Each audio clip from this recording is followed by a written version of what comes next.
Frankenstein. The story of a monster with bolts in his neck, a hideous creature who was brought to life by an evil scientist. Not quite, but that is how Hollywood has traditionally depicted him. The real story is this. A really good monster story was written. Some producers in Hollywood wanted to turn it into a film, but they changed some of the details. One thing led to another, and, well, you get the picture. So let's take a little quiz to see how much you already know about the real story of Frankenstein. Number 1. The creature's name is Frankenstein. False. Victor Frankenstein is the name of the scientist. His creature has no name. He is referred to as creature or the monster, though in my class we often call him Boo. Number 2. The creature is unintelligent and inarticulate. Well, kinda false. When he is reanimated or birthed, he is much like an infant, but he quickly learns to speak, read, and reason. Number 3. The creature has bolts in his neck. Need I say more? Number 4. The creature has a bride.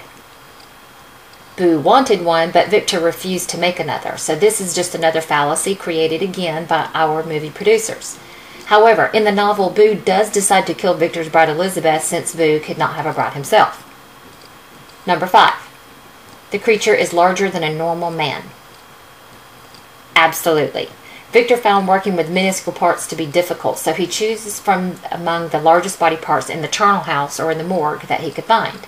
The creature's massive size makes him seem more formidable later. Last question. The story is a frame story.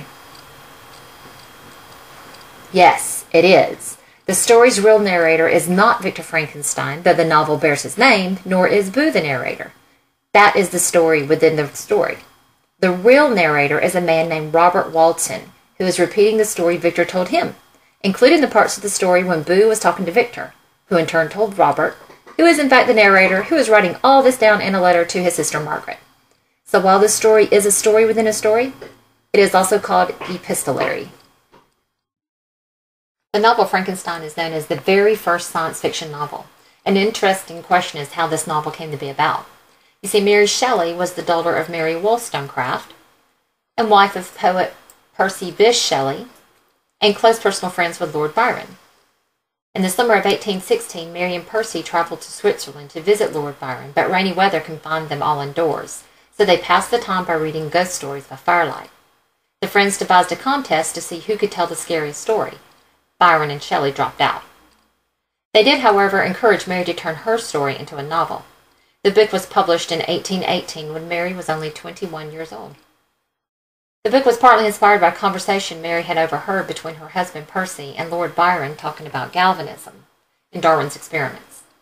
Thoughts of animating inanimate objects or reanimating them so tortured Mary's mind that she dreamed one evening that her deceased daughter Clara, who died just a few weeks after birth, had been brought back to life. From there, the story unfolded for her. The modern Prometheus is the novel's subtitle. Prometheus, in some versions of Greek mythology, was the titan who created mankind. It was also Prometheus who then secretly took fire from heaven and gave it to man. When Zeus discovered this, he eternally punished Prometheus by fixing him to a rock where each day a predatory bird came to devour his liver, only for the liver to regrow the next day until Hercules releases him. The Titan in the Greek mythology of Prometheus parallels Victor Frankenstein. Victor's work by creating man by new means reflects the same innovative work of the Titan in creating humans. Victor, in a way, stole the secret of creation from God, just as the Titan stole fire from heaven to give to man. Both the Titan and Victor are punished for their actions. Victor is reprimanded by suffering the loss of those close to him and the dread of being killed himself by his own creation. The novel has been around for 200 years and is still widely read. As a matter of fact, it is so well known that in the dictionary, the word Frankenstein has its own definition, apart from the name of the novel. So, that explains how the name and the story have changed over the past 200 years. And don't just watch the movie. The book is so much better.